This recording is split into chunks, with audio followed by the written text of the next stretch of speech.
On this episode of Money Matters with Jim Doyle, some families are open about money. Is yours? Guests Alyssa Lockhart, Harry Mutti, and Nathan Litter explore the collision between culture and money. Plan more, worry less. This is Money Matters with Jim Doyle.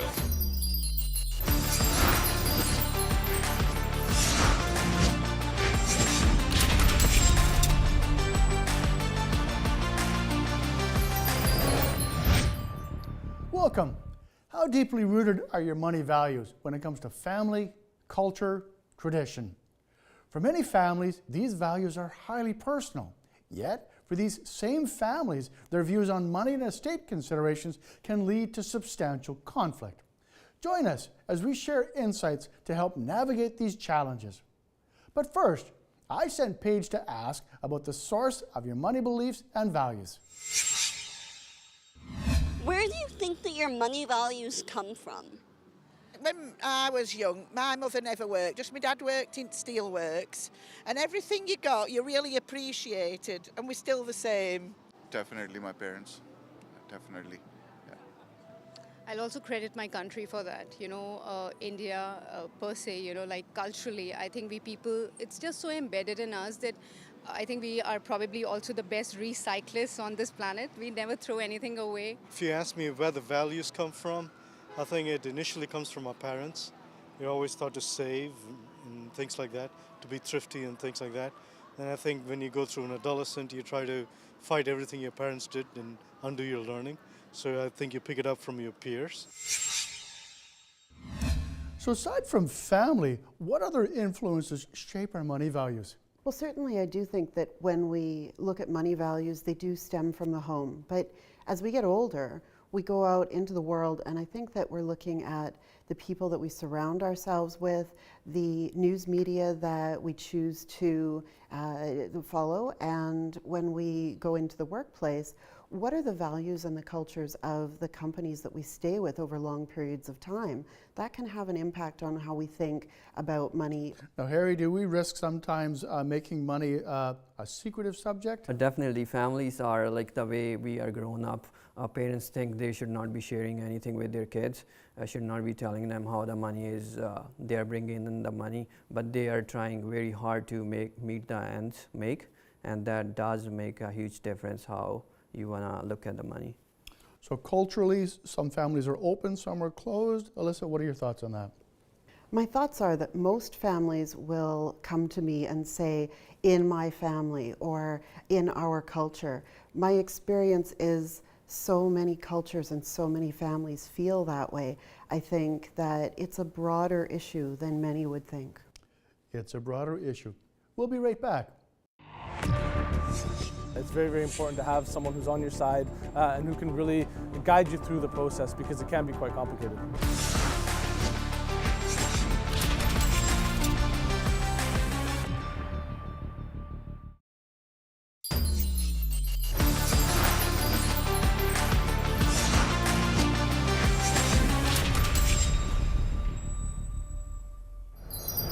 Welcome back. When talking about money and culture, it's interesting how some families can agree on what can be talked about and what's off limits. Here's a tough one for you, Alyssa. Your kids ask you, how much do you make? How do you respond to something like that? Well, in our house, we actually foster a sense of openness where money is concerned. I talk about how much we make in the context of how much we put forward as effort. So it's commensurate with effort. I make a different amount each year. If I choose to work harder one year, I may make more one year. I don't use specific figures, but I certainly do talk to them about the cost of the things that we do as a family. Now, Harry, culturally, in some families, where does this conversation go? It goes sideways most of the time.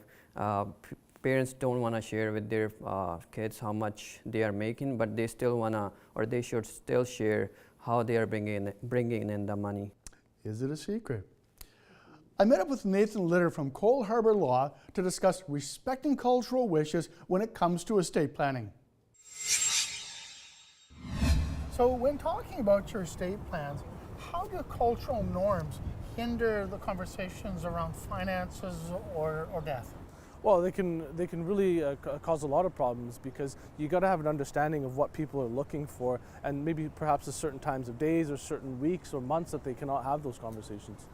Now, I've had families tell me they want the home to go to their eldest son, and when I ask them about their daughters, they have a different response. Yeah, I think those are unique to certain cultures, but a really good idea is to take that next step with them and maybe investigate as to why that's the case, and perhaps alternate ways in which they can affect what they're looking for. So Nathan, we know a little bit about the importance of getting good legal advice. What do you say to that? Yes, I think it's absolutely essential. It's very, very important to have someone who's on your side and who can really guide you through the process because it can be quite complicated. Complicated. That's a surprise. Yes. A lot of people think that it's very straightforward and that these documents are set in stone, but there's a lot of flexibility and a lot of changes we can make along the way as long as clients are engaged. And if you've got families where their assets are spread out around the world, does that need for advice go up a little bit? Absolutely. It's always good to have professionals in those jurisdictions because they'll be well equipped to deal with the unique circumstances in each jurisdiction, and what you want to do is have everyone working together so that your estate plan fits like a glove. In our practice, clients share that estate planning is hard to talk about, even more so when cultural norms enter the picture. Now, what's your experience with this, Alyssa? My experience is that people feel that they will be value judged for the different cultural wishes that they bring to the table in estate planning. And our role as planners is first and foremost to listen, to hear, and to educate. Sometimes our legislation directly contradicts a cultural norm when it comes to gifting and succession planning. That doesn't mean we can't get around that. It means we have to have open dialogue. Now, Harry, I got so many landmines with this conversation. Where do you want to go with it? Yeah, it does make a huge difference to discuss with your family what your plans are, what your goals are, and based on your goals and your plans, you should bring up this topic, how to properly tax plan, how to properly estate plan in order to distribute your wealth. Harry, I love the guidance here. Get some great direction. Let's go back to Paige as she explores sharing cultural perspectives around money. How do cultural norms hinder talking about finances and death? So my background is from the Middle East in Jordan. People were very open about discussing their financial situation. They even ask you how much you make. And then I moved to the US and got my higher education there. And I do feel a bit that it became more personal question. If you have been brought up in a culture where everybody's doubting each other, also, where people are consistently at loggerheads on every small thing, you lose that essence, and then, of course, you want to just hold on to what belongs to you. You don't want to share with anyone. It can be small information, or it can be your money, it can be anything. I don't know, it's a funny question because I didn't see too much of a difference culturally. I'm originally from India. I mean, certain aspects in our culture, people try to get a little bit close just because they're curious how much you make. In this culture, I think they know they're still just as curious, but they try to go about it in a more circuitous way. So listen, we're all over the map with this one. One of openness, one of finances being highly personal. So Alyssa, what other points would you like to bring to this discussion? With respect to culture, we do have in British Columbia legislation that says that we need to be fair, just, and adequate to each of our spouse and our children. And in fair, just, and adequate, there are a number of different ways to interpret those words. So I think that people need not to come away from the legislation. I think they need to embrace a discussion about it, learn about it, and then we can match their wishes, their personal wishes, their cultural requirements, and our legislation to protect their plan. Now, Harry, I'm going to put you on the spot with this, but families sometimes come to the table and they say, you know what, I might know what the law is, but that's not what I want to do. How do you advise them? They should always talk to their professional advisors, because every professional advisor in their legal field, tax field, have to say something different, and all these advisors should work together to put a proper plan where families could make enough to pass on to their legacy and also to pass on to their next generation. Harry, I heard my favorite words of all, make a plan. We'll be right back. Across cultures, my rule of thumb, one generation creates wealth, the next maintains it, the third destroys it.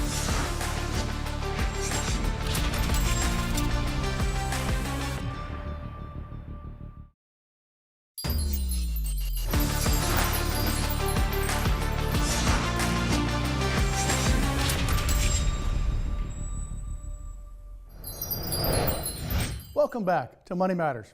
For some clients we work with, getting clarity on their investment and estate planning objectives is the easy part. The real work begins when we uncover conflict within the family. Now, Alyssa, from your experience, where does this conflict come from? Conflict stems sometimes from cultural differences between generations. It can also stem from gender tension within a family. And other times it can come from after a marriage of a second generation member, the interloping spouse. Now, we were talking about this during the break. Are you really married? Yeah, that's a tough question to find out if there is so much secret between the families, if families are not open. Now, families keep secrets, Where does that create problems in your world? Well, when I don't know all of the facts, I might draft a plan around assumptions of fact. Now, I do a lot of work with my clients to drill down. Many blended families will say that their children are their children. I actually need to know if they are natural or adopted. It makes a difference. I appreciate you opening that Pandora's box. Let's go back to Paige for some perspectives on finding common ground when it comes to kids, money, and the generational gap. Do you think there's a cultural gap between generations when it comes to money? Oh, not these days, not like it used to be. Not like when we were growing up. People talk about it more, I think, yeah. Definitely, yes. I have a son who's 15. I see a lot of difference in him, and when I try to tell him or try to, explain it to him how difficult it's to earn money, because he has never seen something called lack. Across cultures, my rule of thumb, one generation creates wealth, the next maintains it, the third destroys it. So, what advice would you offer for parents whose kids have significantly different perspectives on money and investments than they do? Talk to them, be open, find out what they really want to do with their life. Maybe it's in parents' best interest to find out their goals if they want to pass on their wealth to them, like for example business, or they're going to bring in somebody else. So they should be open, they should have a proper plan in place, because based on the plan, tax plan could be structured, legal plan could be structured, and that would definitely be much easier for them to deal with all the stress. Now, Alyssa, we work with families where mom and dad want to preserve the capital and the kids say, heck no. Where do you go with that? Well, I agree with Harry. I think that when we have children who share different values around money than we do as parents, it's easier to start that conversation by asking the children their perspective. No one wants to feel lectured to. We can share our perspective more openly after we have gained the conversational ground by asking them to start it. Let's go back to Nathan as he discusses how people's fear of being misunderstood or being judged can leave them reluctant to seek help from their tax, legal, and investment advisors. So, in your role as a lawyer, how do you help families bridge that cultural gap between generations? Well, I think it's important to find out what are the interests of each party and are there any commonalities, because it's really good to rely on those commonalities to start the conversation. Now, sometimes people really get positional when it comes to an issue. How do you help them? Well, you can have conversations in separate rooms and then kind of parse out what the interests are and then bring them together so that they can realize and really feel as though this is a collaborative event and not something to be separated by. Now, do you think families are fearful that you may not really understand them or their families or the concerns that they have? Yes, I think a lot of people, when they see advisors, lawyers, or any professional, really struggle with that initial meeting and getting out all the information out. It's important for professionals to have second meetings and third meetings so that you can build that rapport. And families at the end of the day, they struggle with these issues? They do. They struggle with all of the issues, and part of the struggle is that they've got that fear of the unknown. And part of my job is to really go in there and provide them with the information and the tools so they can be part of the process and not necessarily a bystander.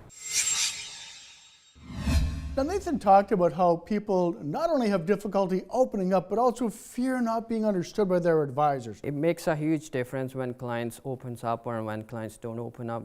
I see this a lot in my practice when clients don't put all the facts together because it's very hard to see what they really want to do.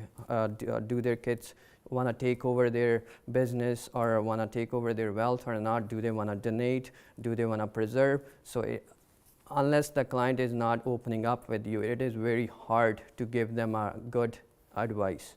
So Alyssa, I want you to pull the Band-Aid off on this one. What do you see in your world? I see exactly that people feel like they're going to be judged. I need people to understand that lawyers are not here to impose the statute upon clients' wishes. Our professionals have a lot to share if we allow them. We'll be right back. Yeah, a lot of the times I see people who name their children as the executor, but then they hide the estate plan from them.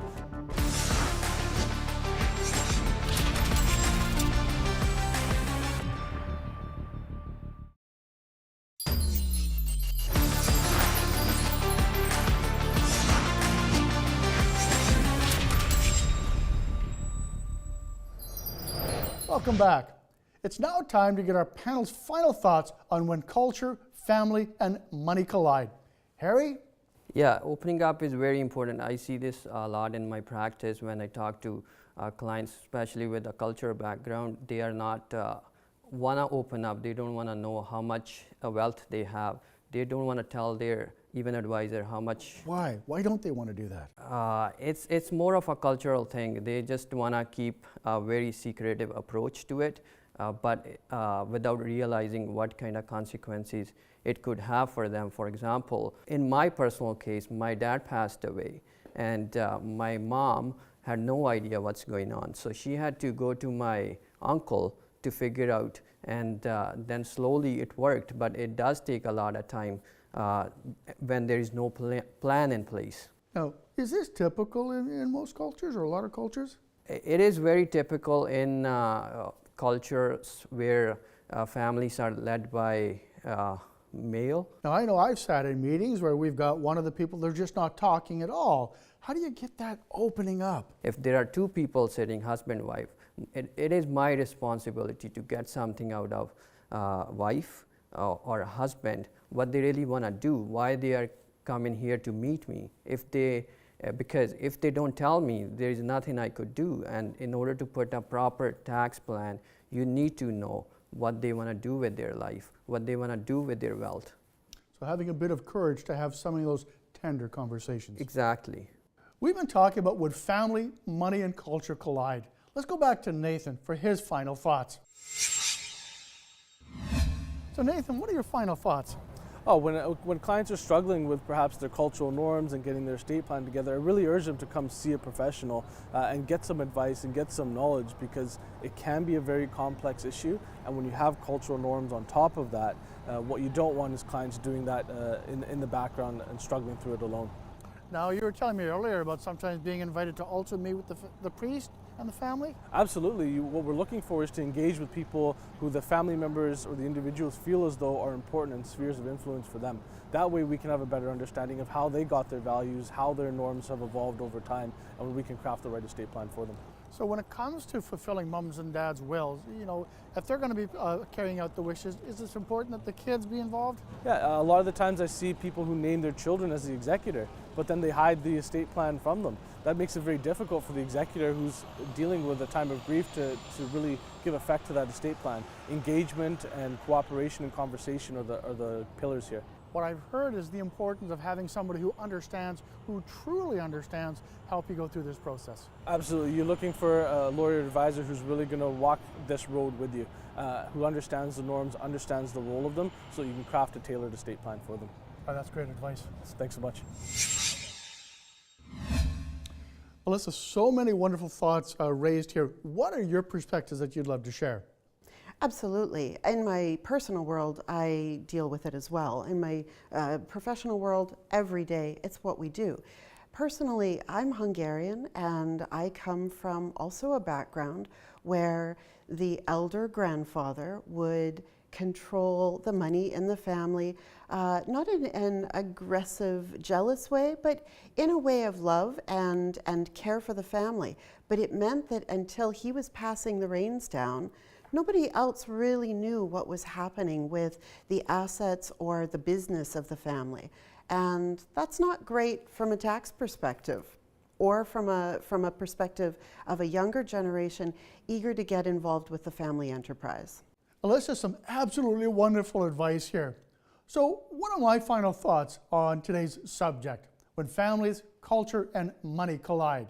You know, what an absolutely fascinating subject we've been talking about here.